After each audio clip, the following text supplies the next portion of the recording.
Welcome to Football Never Sleeps, presented by Academy Sports and Outdoors. We're inching toward viral, we're still well caffeinated, and we're now a proudly sponsored weekly YouTube show all about Notre Dame football and a fan base that's drama-free from its quarterbacks for the first time in a long time. Or are they? I'm Eric Hansen, sitting here in South Bend, and I'm drama-free. He's Tyler James in LaPorte, and at least gluten-free, I think.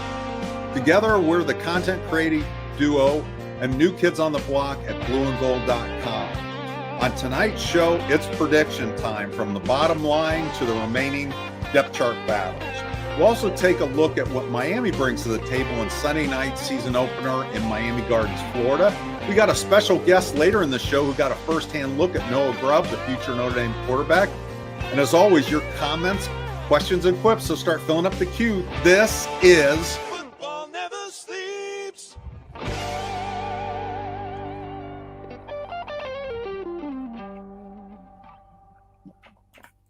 All right. As Eric mentioned, Football Never Sleeps is now presented by Academy Sports and Outdoors, a new addition to Indiana. At Academy Sports and Outdoors, they carry all the gear you need from the top brands, all at prices you love, and I'm hoping to get my hands on some of those things soon.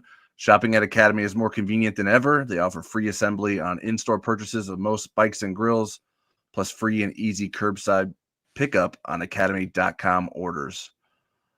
I want to welcome in all of our live viewers. We are humbled that last week was our biggest live audience to date. So we appreciate that love and you all being here again tonight, even if it's just to mock us for making bad quarterback predictions. If you're watching us on replay, we appreciate you guys as well. Our favorite people are the ones who hit the like button and subscribe to our channel. We're on a path to 5,000 subscribers now, and you can help us get there by subscribing, commenting, and sharing our videos with your fellow Notre Dame fans. If you haven't joined us over at blueandgold.com yet, new subscribers can sign up for an annual subscription with a $1 trial for the first week. That will get you access to everything we write, our growing community on the Loose Emoji board, and our talented teammates who keep churning out content, such as recruiting insider Mike Singer, who Eric mentioned earlier. He will join us later in the show, and we'll be live on the Blue and Gold YouTube channel at 8 p.m. with former Notre Dame wide receiver Robbie Toma. We really have so much premium content over on blueandgold.com on a daily basis. So if you haven't given us a try yet, please do so. You're really missing out on so much of the work that we're doing, and I think you'll enjoy it. And you can take a test drive for $1 for a week. All right, let's start with our opening drive, Eric, and that was final depth chart predictions. Because Notre Dame doesn't play until Sunday, the typical Monday game week festivities of a press conference and the depth chart release and an injury report did not happen today from Notre Dame. But Jack Sobel and I released predictions for what we think we'll see when Notre Dame releases its depth charts on offense, defense, and special teams, which will come tomorrow on Tuesday. There are starting positions that haven't been clearly addressed, although I think we have a pretty good sense of most of them. What do you think is the outcome of each of these? And let's go one by one. First one I have for you is right guard. Well, I didn't peek at your predictions because I didn't want to like plagiarize. So I'm going to go with Gerby Lambert. I think that he has the momentum. I think Sullivan Absher would be a great option too. I have a feeling we're going to see them both play in the game at some point. Not a even rotation like rotating series, but I think they'll probably both play. But I'm going to say Gerby Lambert will be the starter. What say you, Tyler? That is indeed what I predicted. It seems that he has made a surge here in the latter half of the preseason, and I think he's going to be the starter on tonight. I think Sullivan Absher is a very important person for Notre Dame's offensive line and someone that can back up a number of positions.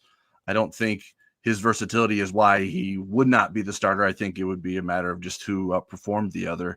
But I think it is a bonus that you feel pretty confident that he can step in at a number of different positions moving forward if needed. All right, next one, field safety.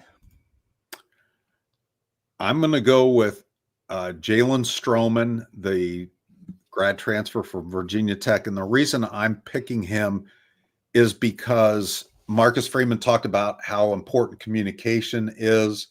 This is a veteran guy that's played in some of these situations before, and I think he is a really good communicator, even though he missed spring practice recovering from an injury. He's a guy that they really like with his experience. And so for me, it's Jalen Stroman. Tyler? Yeah, I feel the same way. I'm very curious to see what the rotation split looks like and how they work in Talich and Tay Johnson. But I feel like it just makes the most sense given what he has been able to show at Notre Dame and his previous experience that he feels like the safest pick. I'm not sure yet if he brings the highest ceiling to that safety position, but he seems at least right now to be the safe pick there. Well, he's shorter than the other guys that aren't starting. And I guess and the guys that are third string, he's the shortest of very tall safeties. If you're gonna, but I do think those Tay Johnson and Luke Talich are going to play a lot. And if you're going to make a safe pick, I suppose safety is probably a good to do that. You're working on your dad jokes already. Okay. I was insisting on getting that in. I couldn't get it in. We were talking over each other. All right, next one, nose tackle. I think that's pretty clear, Donovan Heinisch, but I also think it's pretty clear that Jared Dawson is going to play a lot. I think there's going to be very little differentiation between how many snaps each of those guys get. So it's almost like co-starters. Yeah, the thing I agree with Heinisch. The thing that I don't have enough of a sense of is, are Heinisch and Dawson the only guys? Are they going to play primarily nose tackle, or is it going to be more? They're just going to switch sides of the field. Like they're not as worried about who's the nose tackle and defensive tackle because they have guys that can play both of those positions. So whether they're paired up with Anye or Rubio, does it make a difference who's the nose tackle and who's the defensive tackle? I'm curious to see how that progresses in this Chris Ash defense.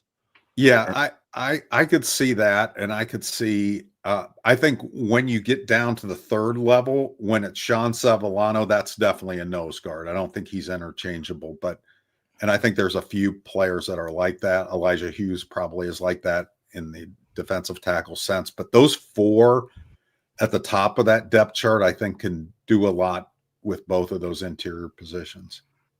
And at that defensive tackle spot, what do you think the pecking order is there?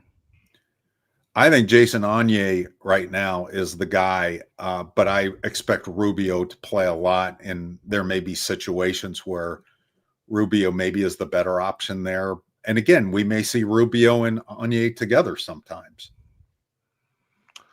All right. It's sort of like we're talking about there with the defensive tackles and nose tackles. I think there's some questions in terms of who will be listed as the backups. I think those are probably obvious choices for tomorrow, but maybe not. And I'm curious if they go 2 or 3 deep. So some of these positions that we're going to talk about, I think are maybe some spots that maybe there's 1 or 2 options for that second spot, or maybe second and third spot. So I wanted to talk about the running back spot after Jeremiah Love and Jadarian Price. I think we know where they sit on the depth chart. What do you think it looks like after those 2 guys? I think Aeneas Williams earned Dylan McCullough's trust, and I think he did the same with Jawan Sider in this preseason. I think he just brings so much versatility to the position. So I'm going to say that. I think Nolan James Jr. really, once Kedron Young was out of the picture, really took advantage of his opportunities, and I'm very curious how they're going to use him. I'm not sure how Jabron Payne's going to be used, but I'm pretty confident Aeneas Williams is that third option. How about you, Tyler? Yeah. So last year, the Notre Dame listed 4 running backs on the depth chart, and that included Devin Ford, who wasn't doing much at running back at the end of the season. So I'm curious if they include that many running backs on the depth chart again this season. And so maybe we get an answer of what the pecking order is between maybe Nolan James and Jabron Payne. I do think Aeneas Williams is ahead of those guys. I know he's dealt with some elbow issues during the preseason, so hopefully he's healthy and not going to miss game time because of that. But yeah, it seems like Nolan James Jr., the freshman, has really surged, sort of like I talked about Gerby Lambert, not like in the same way that he's going to be the starter, but really has improved his chances to play during his freshman season. Yeah, I think what'll be interesting in the Miami game is how much two-back we'll see, and then if Notre Dame finds some mismatches with that, if they'll just continue to use that until Miami can figure it out. All right, who do you think will be the backup at left guard?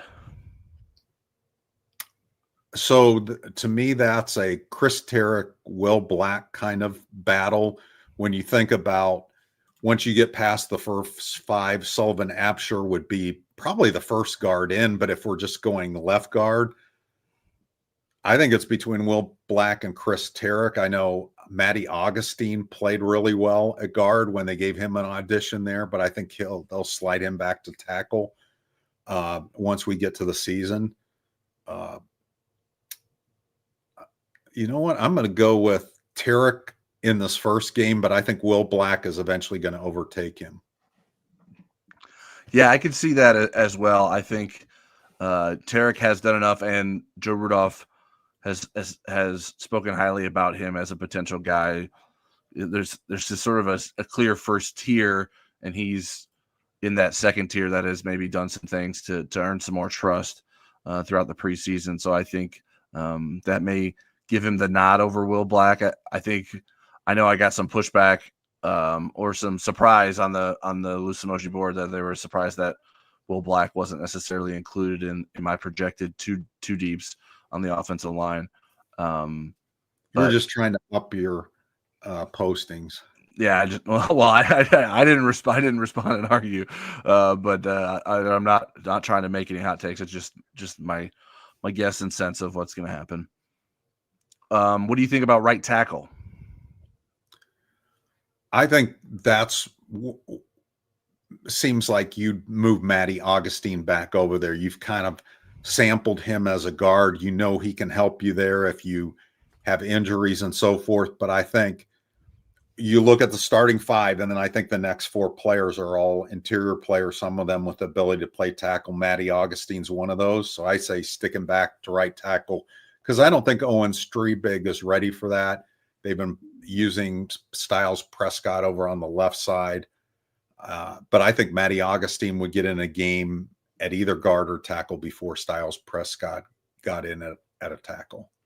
Yeah, I think I agree. And I think Augustine's been the freshman offensive lineman who has been probably the biggest surprise in terms of being in a position to be a number two like that. I think people, because of the star rating, would assume that Will Black would be that guy, but he hasn't necessarily gotten to that point. Now, maybe tomorrow they're both on the two deep. That wouldn't be the most shocking thing, but I do think Matty Augustine's a guy that is pretty likely and probably the most likely freshman offensive lineman to appear on the two deep on Tuesday.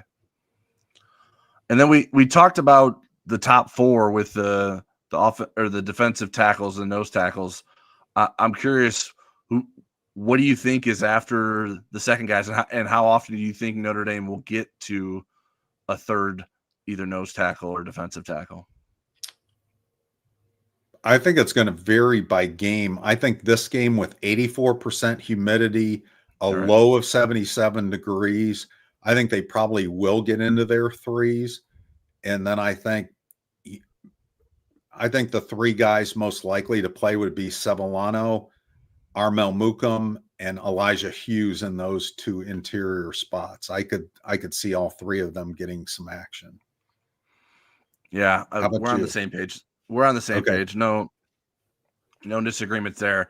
Again, sort of like the questions at the top are sort of the same at the bottom. I'm not really sure how much or if Armel Mukum is ahead of Elijah Hughes, and if one of those guys maybe plays more or would play a nose tackle before Sean Sevillano would. It seems less likely that Elijah Hughes would, given his size. But maybe Armel Mukum could play nose tackle and defensive tackle. All right, speaking of size, I wanted to get into sizing up Notre Dame. But before we do that, let's get into some of the questions we have from our lovely viewers. Oh, Jeff, lovely. yes, lovely. I said. I haven't seen any insults yet in the chats, but maybe I missed them all. Maybe I have them filtered out. Jeff Stevens says no views or news from practices is the next word on offensive line starters during the press conference on Thursday. We have a press conference tomorrow, which is Tuesday, and we will get an official depth chart from Notre Dame. Now, again, as that season goes on, that becomes like less and less accurate, but I think it'll be pretty accurate tomorrow. And again, with offensive linemen, it's not always a straight line. Joe Rudolph is thinking, okay, Sullivan, let's say Sullivan Absher doesn't win the starting job. That's his number 6 lineman. And I think he would go in at center or either of the guard spots. But yeah, tomorrow is when we'll get Notre Dame weighing in on the depth chart. Jason Smith says, did Sully have a back issue for a little bit? I'm not aware of that, Tyler. So I'm not going to comment on that since I don't know, but I'm usually the guy that asks about injuries in the press conference. So I'll be happy to do that tomorrow.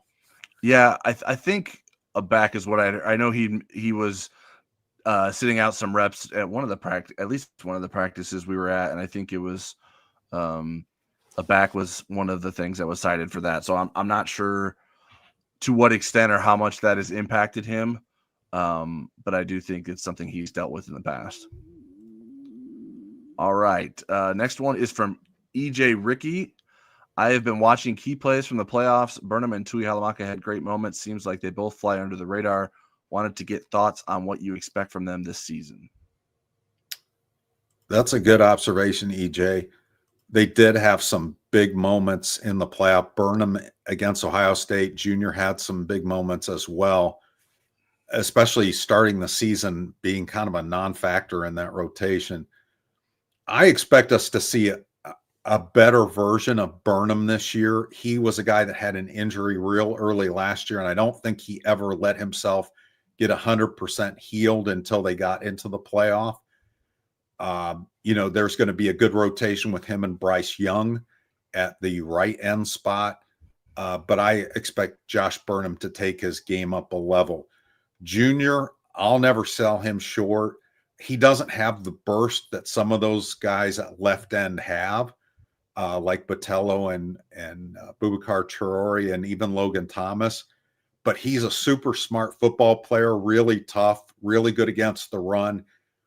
And he uses his smarts to maybe get a half step that he doesn't have, naturally. And so I like that he's going to be in the rotation. Now, it'll be interesting when Botello comes back, and that may be sooner than we think, how Junior fits in. But I think he'll always have some role in the rotation.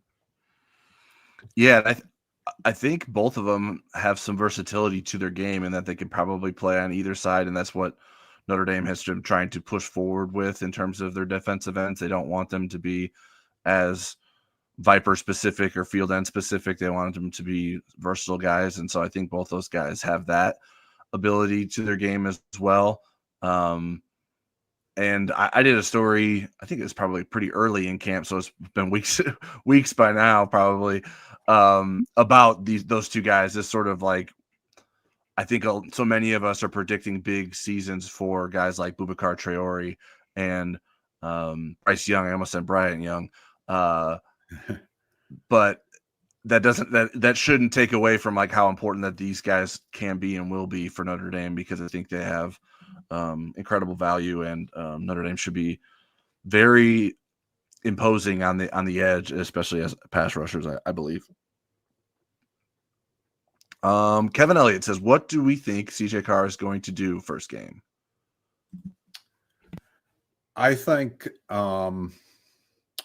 he's going to run a little bit more than anybody thinks he's going to.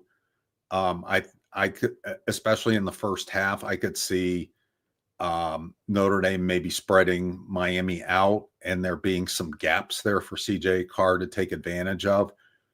I think he is going to have a mostly conservative game plan, and yet I do think he's going to take some shots down the field, and I expect him to play well. Do I expect him to be Well, I shouldn't say Joe Montana because Joe Montana's first start wasn't very good, but do I expect him to have Bino cook from above, predicting 2 Heismans? No, but I do think CJ Carr is going to play well enough for Notre Dame to win the game.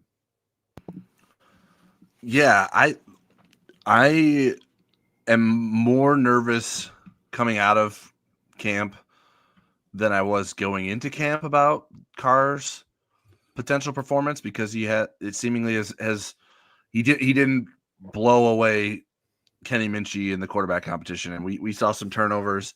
Those certainly weren't the only turnovers that he committed during camp, and I think that's the number one thing that Notre Dame needs to avoid in terms of trying to win at Miami is turning the ball over and sort of letting confidence build on that Miami side with a defense that is so hungry to be better than it was last year, that if you give it some confidence with an early turnover, I think that would be the start of a sticky circumstance for Notre Dame.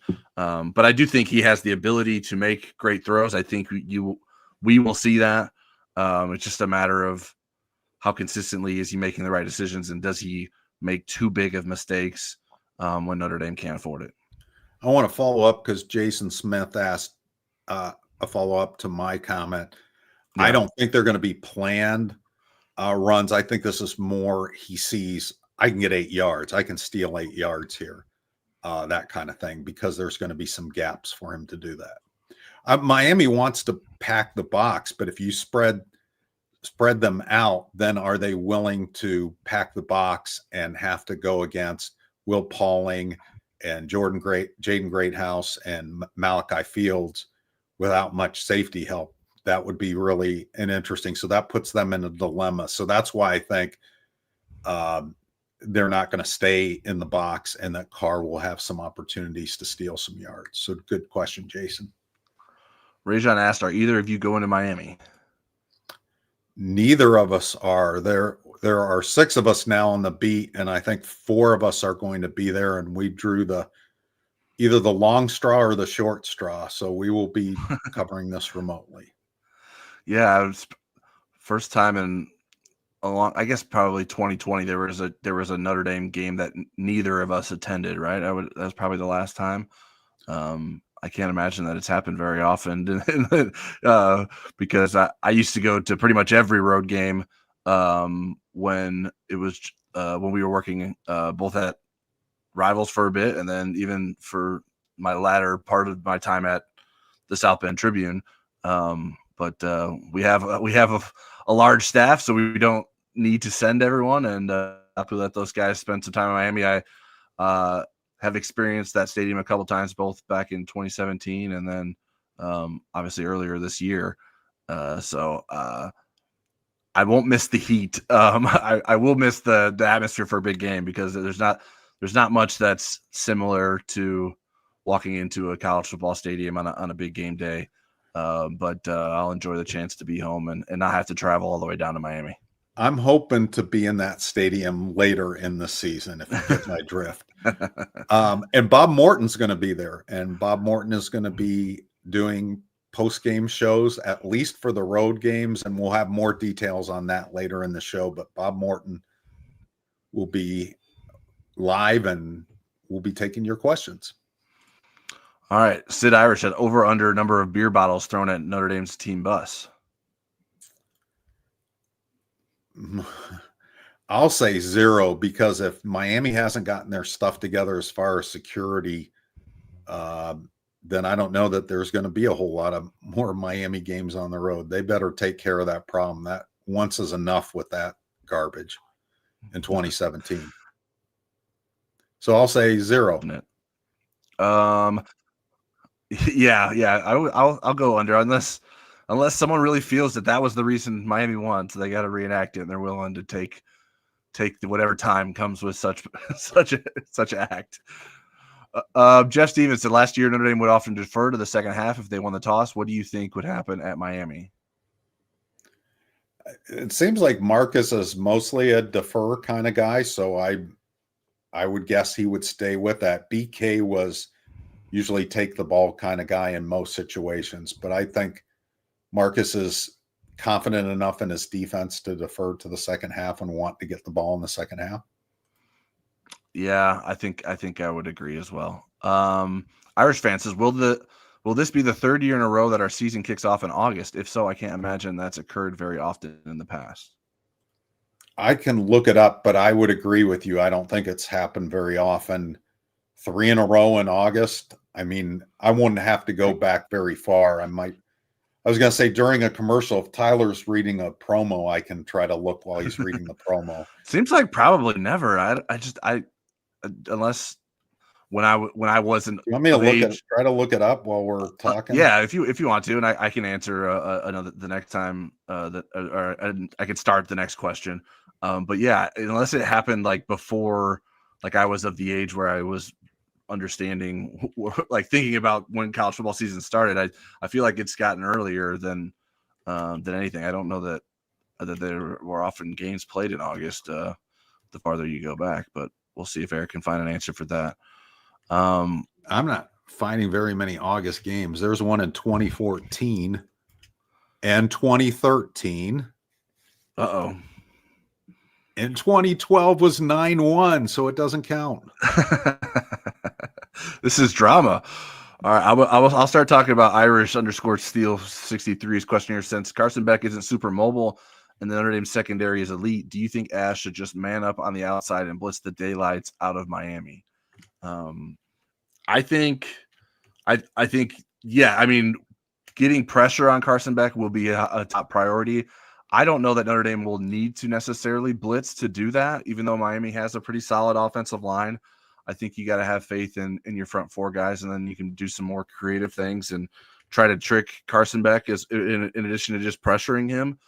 So I think Notre Dame can and will play a lot of man on the outside because of its abilities to do so. And I'm not sure that Miami has the receivers that put that kind of fear in you that you can't do that. But in terms of blitzing the daylights out of them, I'd be a little surprised if Chris Ash came out that aggressively, but we'll see what he dials up on Sunday. So I've gone back 50 years and there is no 3 in a row. There was that 1-2 in a row, I think 2013 and 2014. And there are some scattered August games here and there, but I think it's safe to say that this is the first time it's 3 in a row. I went back 60 years. And then Sid Irish said the last time Notre Dame opened at home was it 2018? Let's see. Well, I know they opened at home in 2020 because I was there. It was the pandemic. It was the Duke game. Right. Let's see. I think that's probably the last one. 2021 was on the road at Florida State. So 2020 Duke in the pandemic.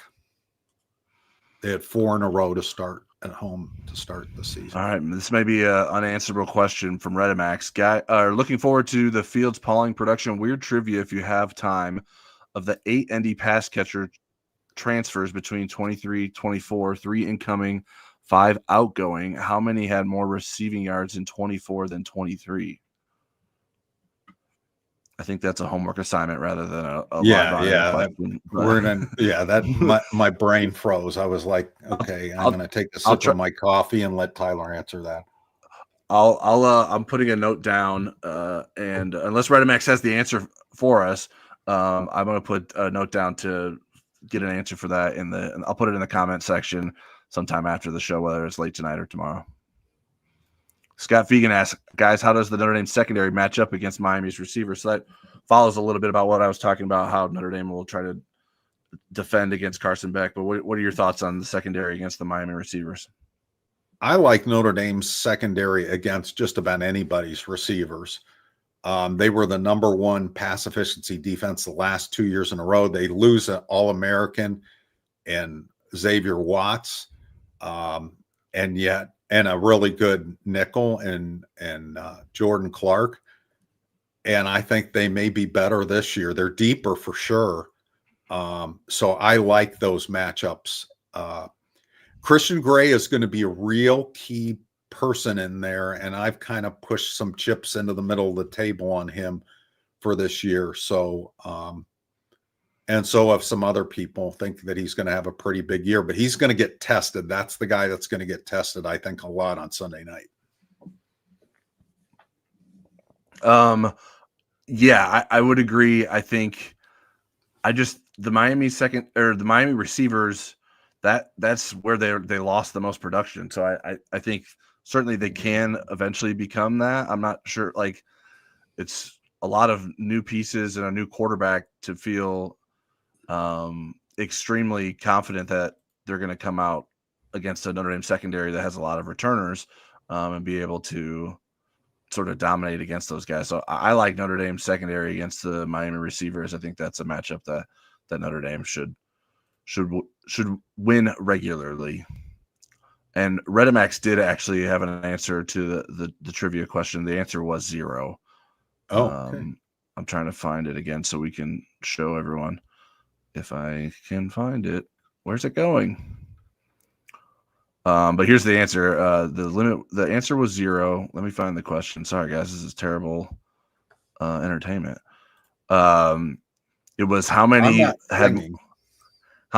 the 24 transfers had more receptions in 24 than 23, and it was 0. Although James and Collins had more receptions, and Flores only played 4 games. So there's our answer to that trivia. I'll cross that off my to-do list. All right, Eric, let's get into sizing up Notre Dame a bit. We've talked a little bit about this matchup based off some of the questions, but I was curious, what do you think are Notre Dame's biggest strengths heading into Sunday's game? Sorry. Running backs, offensive line, linebackers, cornerbacks, safeties, and edge players. So I didn't leave a lot of people out. I think the wide receivers are going to be surprisingly better than people think. Yeah, that's a lot of strengths. That seems like a pretty good football team you got there. Well, that's why I voted for them number 4 in my preseason poll. Pass rush. I don't know that you said that specifically. That's something that I think will be a strength edge for Notre players. Dame. So, okay, yeah. I think you just had it in a different order than what my list was, and so I was not putting them in order. Those are all in the bucket of good things. Got it. I think Notre Dame's big stage experience is also something that I think is a strength going into a game like Sunday's. Certainly Miami had a good season last year, but I'm not sure that a lot of the players in this program now, Carson Beck would be an outlier there in terms of coming from Georgia and playing on a big stage routinely. I think Notre Dame has an advantage with that being a strength. And just played there last January. What do you think should be what are the things about Notre Dame's team that the Irish should be most concerned about in terms of like a weakness? I think there's not a lot of them. I think quarterback experience, how the quarterback's going to hold up against a really good defense. Interior defensive line. I think there have been very positive storylines about those guys, but until we see how they hold up against the run, that's kind of what I'm curious about. And I would say maybe at kicker too, the fact that Noah Burnett didn't just grab that and become the undisputed option there, I think is kind of interesting in a not super comfortable way. Those would be the things that would, and maybe tight end depth too. I mean, Eli Reardon can't afford to get hurt, or maybe we'll see 3-back offense. Start running some wing T or something to get as many backs on the field as you can. I think the Noah Burnett thing I think is important. Like, I don't think we can assume that he's going to be nails for Notre Dame. I think that's the hope, but he still has some proving to do. The run defense, I'm curious how improved it is. And then everything else is sort of related to the quarterback, the inexperience with CJ Carr, the potential for turnovers. I think those are the concerns that I have for Notre Dame going into this one.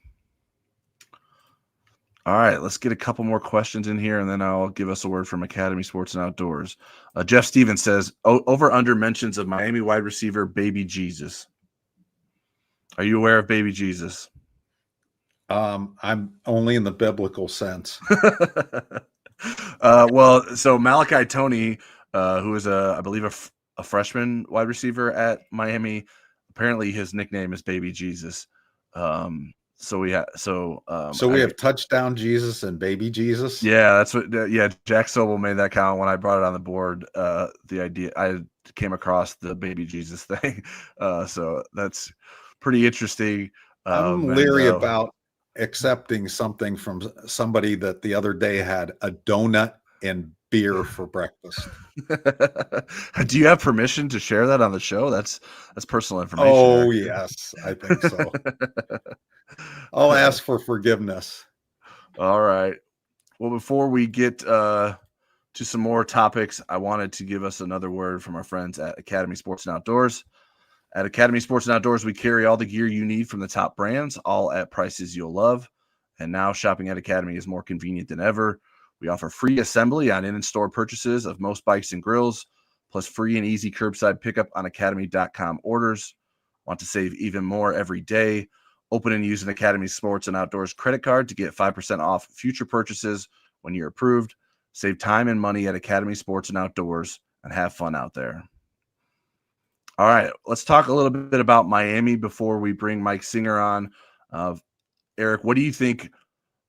What you listed a lot of strengths for Notre Dame. What do you think Miami may be able to do well against Notre Dame?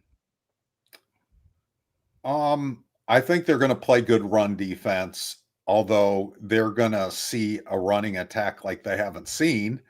I think Miami should be able to throw the ball if they have time. I think offensive line play is going to be really good, and they're going to have a good pass rush. I think they're going to try to mix up C.J. Carr, and they've got some good edge rushers and people that can blitz. So those, I think, are Miami's strengths. How about you? Yeah, I think confusing C.J. Carr is something that I think they will have a good chance of doing. I think there's a chance that Miami can run the ball. That sort of gets to me. Might be wondering how improved Notre Dame's run defense will be. I think Miami has capable running backs. I don't think they have game breakers in the same way that Notre Dame does, but there's a chance that they can do pick up some yards on the ground. So those are the two things that I would highlight. What do you feel like you know the least about with this Miami team? Can they protect Beck? Cam Ward was pretty good at wiggling out of things, although they were 55th in the country in sacks allowed. Their special teams, I don't know the quality of those. They weren't very good in most special teams last year. Their defensive scheme is a little bit of a guess. Corey Heatherman at Minnesota has supposedly brought more of a vanilla kind of scheme to Miami, where they are going to rely on their athleticism rather than taking risks, which burned them last year. And we know that they are better in the back end of their defense. We don't know how cohesive they are in the back end of their defense. Those would be the things that I'm curious. Yeah, the defense, like how much has it improved? The secondary was something on my list too. Like, how are they going to play well together? Certainly they have some guys that have played well at different stops, but they're putting a lot of different pieces together in terms of that secondary and the defense. There's, I think, at least one linebacker that's probably going to start who's a transfer. So there's a lot of new pieces on the defense.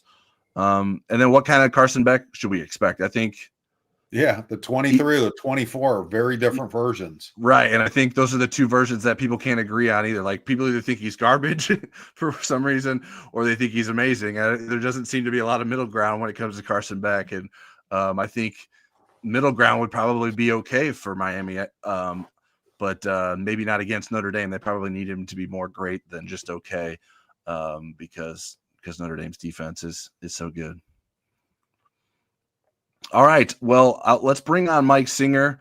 He is our blue and gold recruiting insider. You've probably seen him on Blue and Gold YouTube's page as well. He's spending a little time with us tonight before hosting a live show at 8 p.m. Eastern with former Notre Dame wide receiver Robbie Toma. But before we get into that, Mike, let's talk a little bit about recruiting. What were your takeaways from seeing Noah Grubbs over the weekend? First of all, if you would have told me 6 months ago that you'd be doing a show with Eric Hansen and Tyler James, I would have said, what the hell are you talking about? No, I'm not. But here I am, and I couldn't be more happy about it. These two guys are the best, awesome coworkers, great podcast. I don't really ever listen or watch any other Notre Dame shows except for Now Football Never Sleeps. I always like tuning into this one when my wife's not yelling at me to pick up the baby who's trying to eat the cat food. Yeah. I have to yell at Tyler for eating the cat food too. I know. There's just always some kind of crumb on the ground, and she just will go straight to crawl to the crumbs, just no matter what, without fail. I mean, you guys have been covering sports for so long, and and I know you both have been involved one way or another at the prep level. When you go to a high school game and you're there to see one kid, and that one kid is having an all-time stinker, and you're like, man, I'm paid to come out here. I got to write something. And that's where I was at. It was the fourth quarter. Grubbs had thrown. This is Notre Dame's quarterback commit in the Orlando area for the 26th class. Noah Grubbs, his team were down 29-7. Midway through the fourth quarter, he had thrown 2 picks, including a pick 6. And I mean, he had a nice little red zone touchdown pass, but otherwise it was an all-time stinker for him. And his team just rallied. Defense gets a stop. He makes some plays with his legs, hits his receiver who's committed to FIU, who's a pretty good player. I think his stock is up. And they rallied and won 30-29. It was a crazy. That is really the short of it. It was an outstanding football game. An all-timer for me to be at the high school level. And so it went from, holy crap, what am I going to write? I mean, I'm not going to write about this kid stunk. I just can't do that. We're talking about like a 16, 17-year-old kid. I can't do it.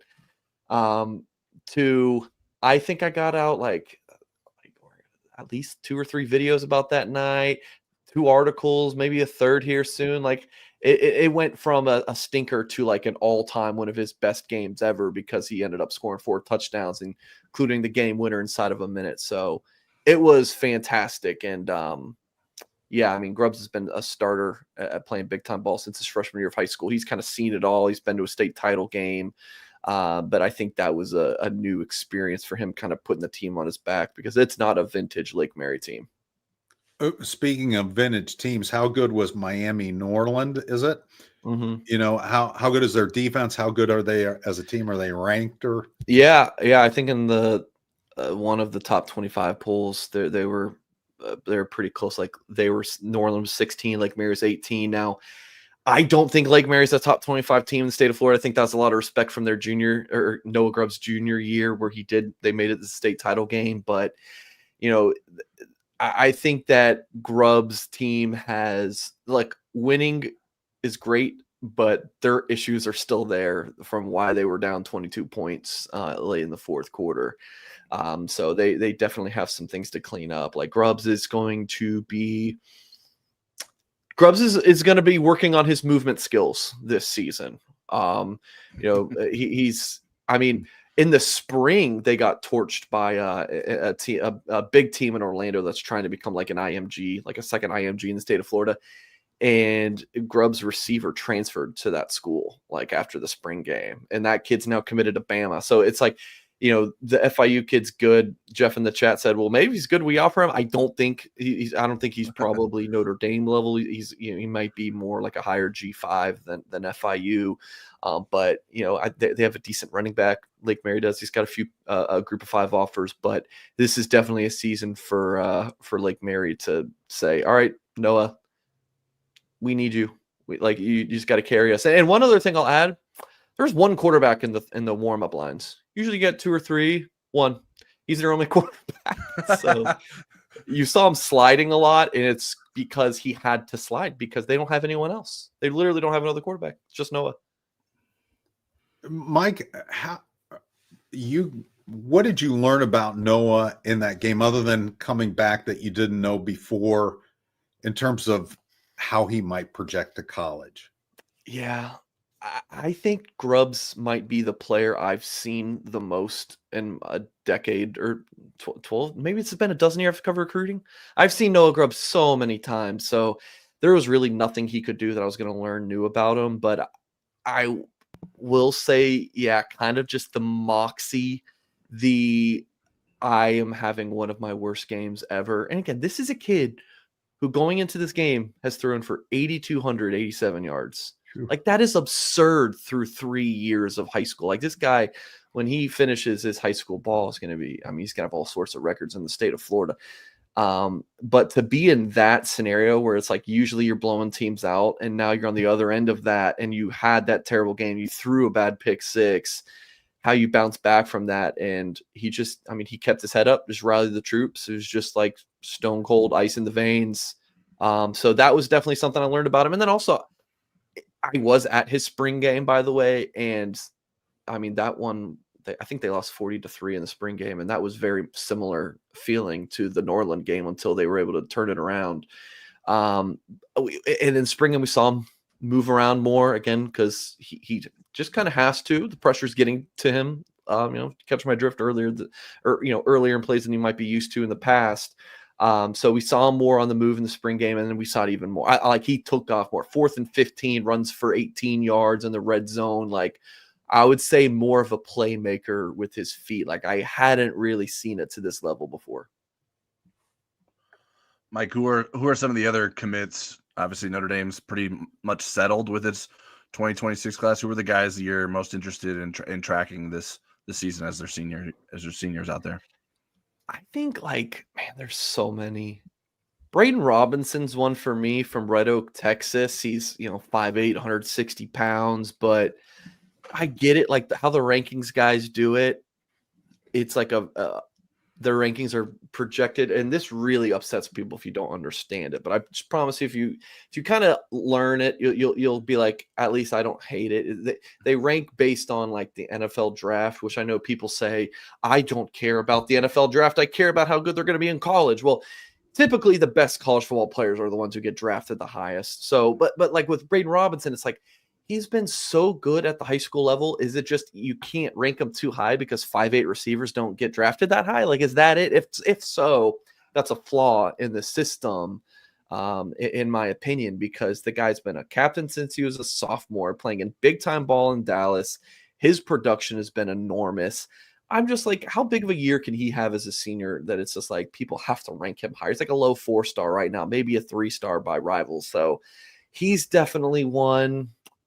I mean, there's so many that intrigue me. Charlie Tom is Charlie Tom the offensive tackle commit from the Northeast? Like, is he does he have Joe Alt potential? Like, really, or is he okay? This is really his first time playing offensive tackle. Like, we're gonna see him in a few years at Notre Dame. Like, he needs 3 years or so to develop. Like, which one is he? I think Charlie Tom is really interesting. From that standpoint. And then one other I'll throw at you is Ebenezer Uwatade, who had a really nice first game of his senior season, the defensive end from the Raleigh area.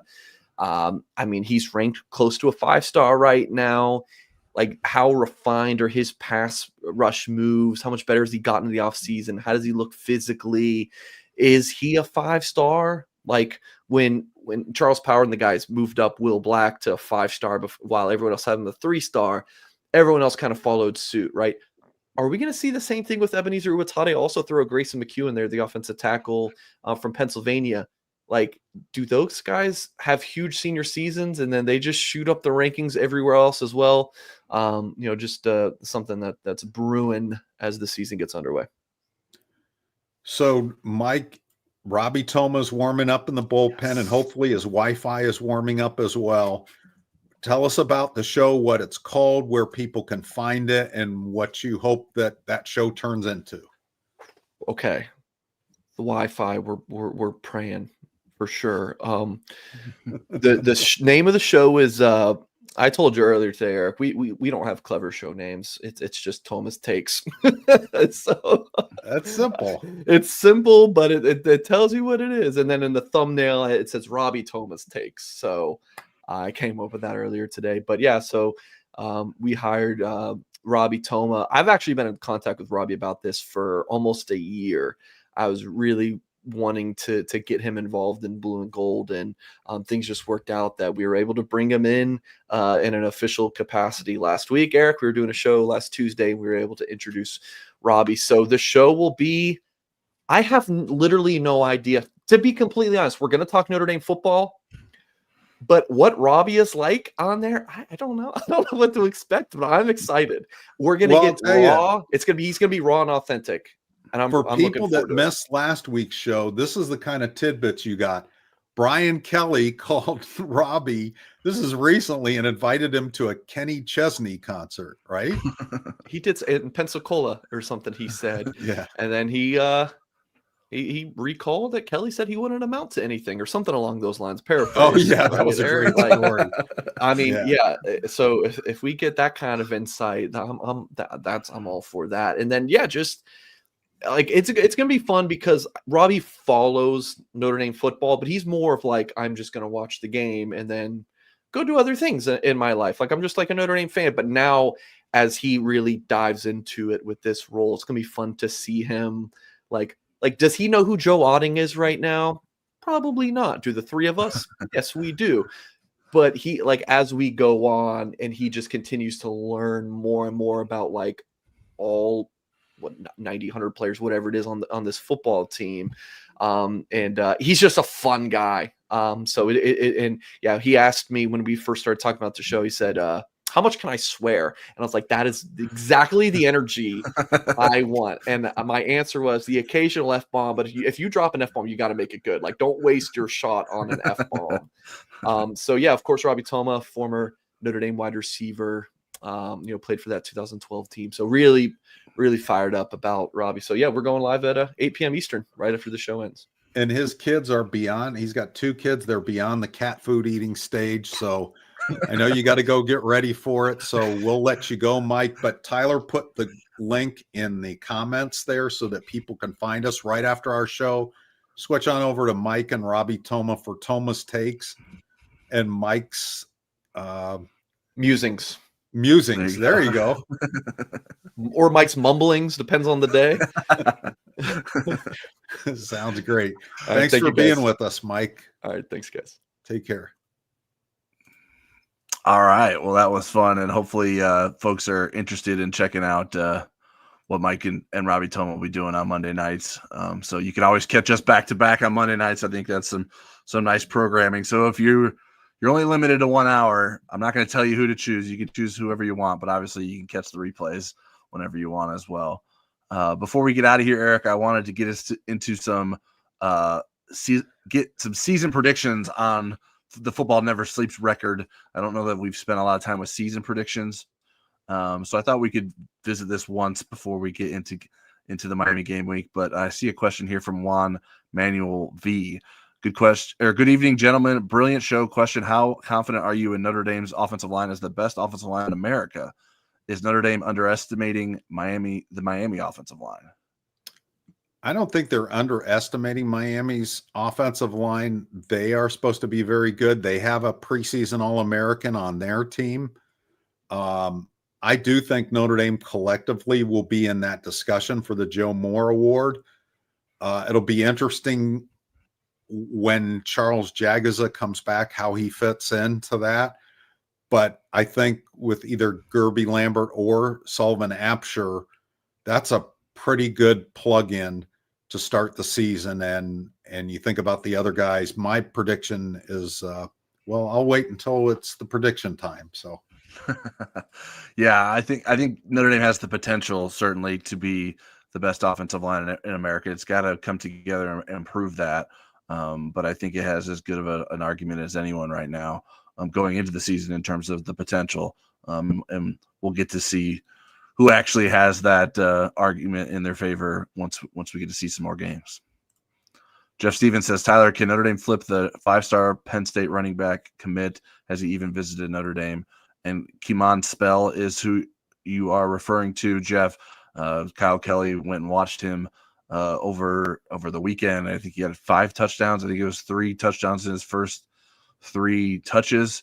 and Notre Dame has been trying to recruit him since. Jaywan Sider came over as Notre Dame's running backs coach from Penn State.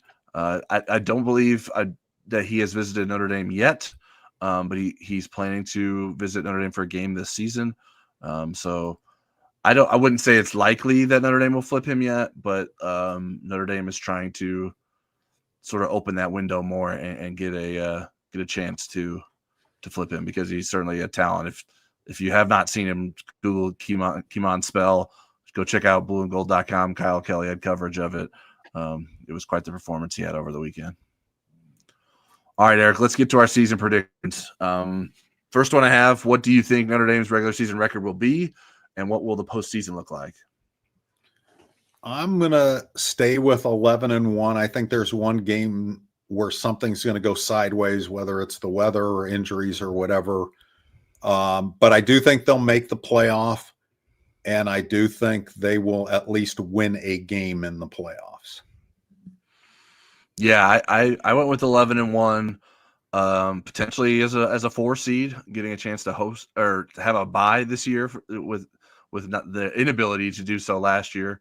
And so I think Notre Dame could be in a position to win one game. I don't feel confident yet that they can advance beyond that. I'm not sure that Notre Dame gets back to the national championship game again this year. But I think we're looking at a team that should be expected to be in the college football playoff and even win a game. All right. Has your opinion changed at all since the start of camp? In terms no, of because I had to do a predictions thing for somebody. I don't know who it was, and I said 11-1, so it's the same. And Scott Fegan, if you're saying Purdue ?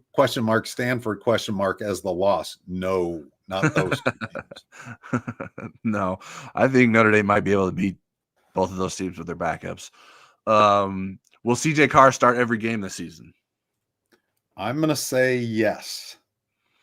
Yeah. After predicting Minchie as the quarterback last week, I'm going with yes for every game for CJ Carr.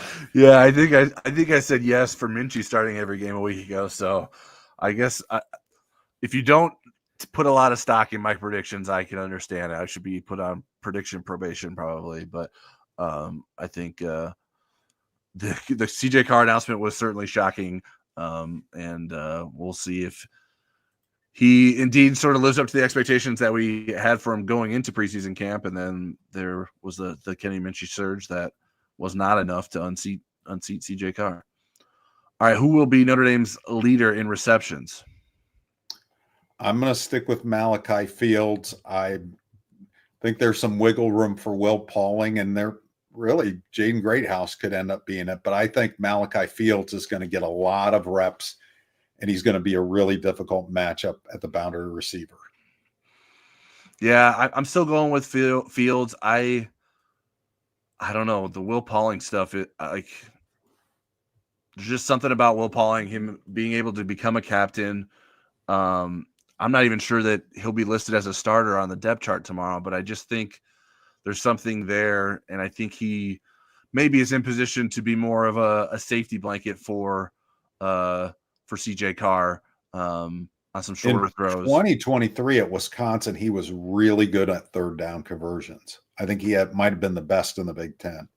So that's me saying on this podcast that if it happens, you heard it here first, but I wasn't willing to claim it for my official prediction. But I think Fields, has the most talent, has the most game-breaking ability, and I think there are high expectations for him, and rightfully so.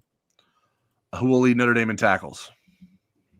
I'm going to go with Drake Bowen. I think the way that Chris Ash's defense is structured, the linebackers are going to get a lot of tackles. They flow, and I think Bowen's probably going to have the most reps, and so he will be my pick. Yeah, I'm going with Bowen as well. I really wanted to say Kingston Viliamu-Asa. I'm just not sure what it looks like in terms of how the rotation will be. Will Bowen and Viliamu-Asa play a lot together? I think there's a chance that happens, but I'm not. I guess I'm just like giving my just in case predictions in addition to my safer predictions here. But I think Kingston Viliamoasa could make a run at that as well. Who will lead Notre Dame in sacks? I'm going to go with Boubacar Traore. Yeah, I'm going with Traore as well. I won't even hedge on that by talking about someone else. Who will lead Notre Dame in interceptions? I went out on a limb, and hopefully I won't have egg on my face, but I'm going to say Christian Gray because I think he's going to be tried a lot. You know, when Ben Morrison was a freshman, they were throwing at him a lot, and then they're like, oh, well, that's not a great idea. He has 6 interceptions all of a sudden. So I think Christian Gray is going to have opportunities and going to take advantage of it. Yeah, I went with Adon Schuler. I think he showed an ability to make some plays with interceptions last season. I think the opportunity for that grows when he's not playing along Xavier Watts to maybe make some more plays on the back end. Both Schuler and Gray had 3 interceptions last year. So I'm going to opt with the safety, maybe just having some cleaner looks at getting interceptions where cornerbacks are sometimes maybe in more of a defensive mode where safeties can maybe be in a more of an attack mode to try to make a play on the ball, and obviously don't have to turn their back to the quarterback as much as a cornerback will. All right, I think that's going to do it for. Oh, actually, I got one more question here. I forgot about that one. Scott Fegan says, "Will Jeremiah Love get at least 17 touches a game?" Well, it was around 10 last year. I'd say at least in games like this against Miami, yes. I'm not sure like Purdue and Stanford for Scott Fegan's benefit that there will be 17 touches in that game. But games like this, yes. Yeah. Saying he will get it at least every game, I'm not sure that I feel that confident in that. Could he average 17 across the season? That may be more likely because there could be games where they don't need him to touch the ball as much in blowout victories and can share the workload with talented backs as well. And I like touches because I think he is going to be more involved in the passing game this year. Yeah, I think he's going to be a weapon as a receiver out of the backfield. And especially if we see some 2-back sets, I think there's a lot of things that Notre Dame can do to keep opposing defenses off balance. All right, that is going to do it for this week's show. We appreciate everyone tuning in. If you haven't already left us, to go hop over to the Blue and Gold YouTube channel to check out what Mike Singer and Robbie Toma are doing on Toma's Take. They got a live show starting now, and they'll be live for the next hour or so. And we appreciate you guys tuning in to us tonight. Make sure you're subscribed to the channel. We'll be back next week. We'll be back later in the week with our Third and Gold podcast. And everyone check out Tony Rice on our last one if you haven't already. Yes, do so. We had Tony Rice. And we will be posting videos on YouTube with all the podcasts this year for the Third and Gold podcast. We have not done that consistently in the past, and we're going to start doing that. So keep an eye out for those. Those won't be live, but we will post them later in the week, usually on Thursday morning. So last week's was with Tony Rice, who will be at the he'll be representing Football Never Sleeps at the game on Sunday, since Eric and I won't be there. Tony Rice is attending in our honor. So we appreciate you guys being with us, and we'll see you next week.